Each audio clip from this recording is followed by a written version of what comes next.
வணக்கம். நான் உங்கள் நிலை ஜோதிடர் பாரதிராஜா. ஓம் உச்சிஷ்ட கணபதியே போற்றி.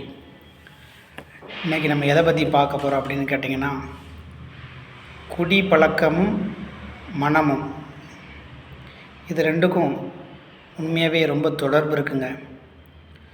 இன்றைக்கி குடியினால தான் நிறையவங்க பாதிக்கப்படுதாங்க. அவங்க மட்டும் இல்லை, அவங்க குடும்பமும் பாதிக்கப்படுது. ஆரம்பத்தில் ஒரு விளையாட்டாக ஜாலிக்காக ஃப்ரெண்ட்ஸ் கூட சேர்ந்து முதல்ல குடியை ஒரு ஜாலிக்காகத்தான் ஆரம்பிக்காங்க. நாளடைவில் என்ன ஆகுதுன்னா, அந்த குடியே உலகம்னு ஆயிடுது. முதல்ல ஒரு கட்டிங் தானே அடித்து பார்க்கணுன்னு தோணும். அந்த கட்டிங் குடித்து பார்த்ததுக்கப்புறம் ஒரு கோட்டை அடித்தா நல்லாயிருக்கும்னு தோணும். அதுக்கப்புறம் ஒரு ஃபுல் அடித்தா அடிக்கணும்னு தோணும். கடைசியில் காலையில் சாப்பிட்றதுக்கு முன்னக்கூட்டி வெறும் வயிற்றில் சரக்கு அடித்தா இன்னும் நல்ல போதை இருக்கும் அப்படின்னு சொல்லி தோணும். இப்படி தான் முதல்ல குடியில் ஆரம்பித்து இந்த ஸ்டேஜில் நிற்பாங்க. அதுக்கப்புறம் குடிக்கலைன்னா இருக்கவே முடியாது அப்படிங்கிற ஒரு லெவலுக்கு வரும். இந்த மது பிரியர்களில் மொத்தம் 3 வகை இருக்காங்க. அதில் ஒரு வகை என்னென்னு கேட்டிங்கன்னா, டாஸ்மார்க்கே வீடானு கிடக்கிறவங்க. இன்னொரு வகை 6 நாளும் கரெக்டாக வேலை பார்ப்பாங்க, 7ஆவது நாள் சண்டே மட்டும் சரக்கு அடிப்பாங்க. இவங்க 2வது கேட்டகரி. 3வது கேட்டகரி, இந்த ஃப்ரெண்ட்ஸு சேர்ந்தா ஏதாவது ஃபங்க்ஷன், முக்கியமான பொங்கல், தீபாவளி, கோயில் கொடை, இந்த மாதிரி நேரங்களில் மட்டும் சரக்கு அடிக்கிறவங்க. இவங்க 3வது ரகம். இப்படி மது பிரியர்களே 3 வகை இருக்காங்க. அதில் ஒரு குரூப்பு ஏன் குடிக்கிங்க அப்படின்னு கேட்டால் சொல்லுவாங்க, ரொம்ப கஷ்டப்பட்டு வேலை பார்க்கேன், குடித்தா தான் இந்த மேல் வழியெலாம் எனக்கு கேட்கு,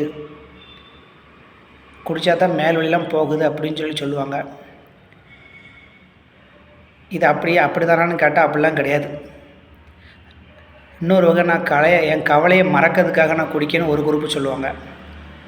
அப்படியான்னு கேட்டால் அதுவும் கிடையாது.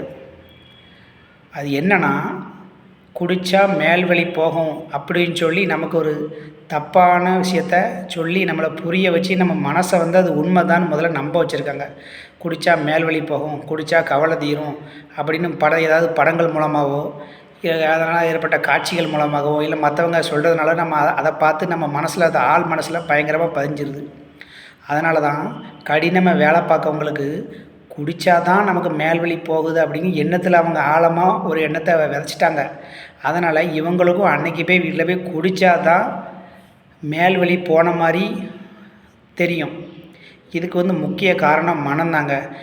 நம்ம மனசில் எந்த ஒரு விஷயத்தை தொடர்ந்து விதைக்கப்படுதோ, நம்ம கண்ணால் பார்க்குறது, காதால் கேட்குறது, இந்த மாதிரி விஷயங்கள் நம்ம ஆள் மனசில் பயங்கரமாக பதிஞ்சு அதுபடித்தான் நம்மளுடைய உடலும் மூளையும் செயல்படும்.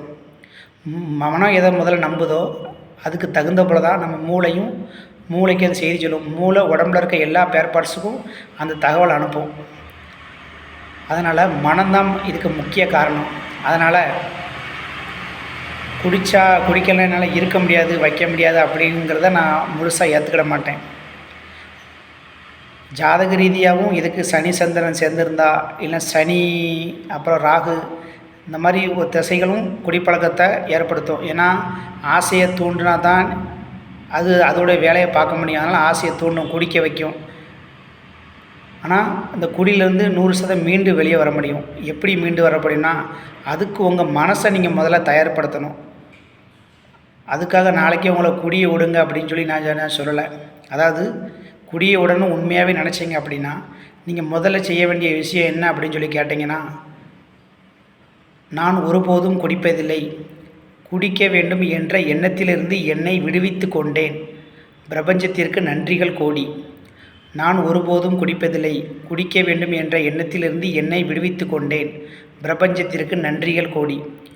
இது ஒரு பயங்கரமான வார்த்தை ரொம்ப இம்பார்ட்டன்ட்.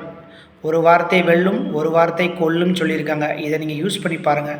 இதை தினமும் உங்களுக்கு எப்போமெல்லாம் நேரம் கிடைக்கோ முடிஞ்ச அளவுக்கு தூங்கி எந்திரிச்ச உடனே இந்த வார்த்தையை சொல்லுங்கள். அப்புறம் நைட்டு தூங்க போகிறதுக்கு முன்னாடி சொல்லுங்கள்.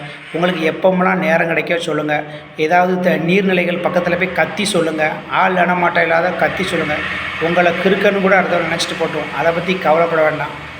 இப்படி நீங்கள் செய்யும்போது இது என்ன ஆகும்னா, நீங்கள் குடிச்சிக்கிட்டே இருங்க. அதுக்கான குடிப்பை ஒரே நாள் நிப்பாட்டிங்கன்னா அதுவும் உடம்புல பாதிப்பு ஏற்படுத்தும்.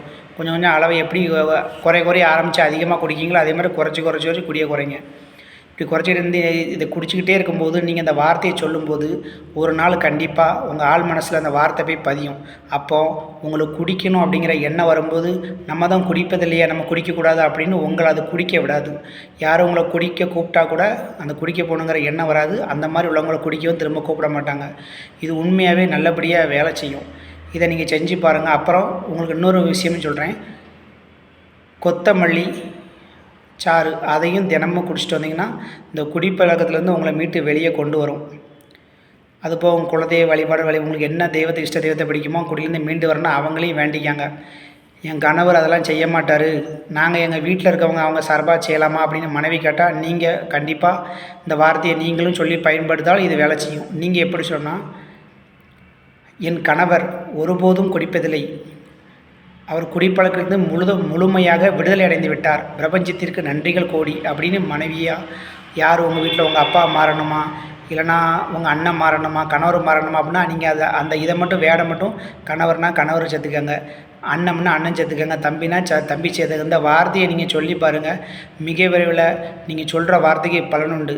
இந்த பலன் நம்மளுடைய மனசுக்கும் பிரபஞ்சத்துக்கும் கனெக்ட் உண்டு. அப்போ கண்டிப்பான முறையில் நீங்கள் சொல்கிற வார்த்தைகள் 100% அவங்கள திருந்தி வாழ வைக்கும். இதை பண்ணி பாருங்கள், 100% பலன் கொடுக்கும்.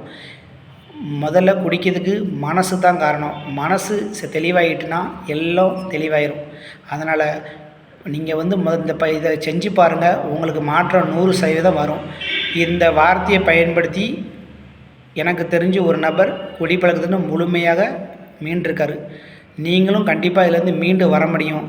அதனால் இதை முயற்சி பண்ணி பாருங்கள், நல்ல ரிசல்ட் தரணும். இதை முயற்சி பண்ணி பாருங்கள். நன்றி, வணக்கம்.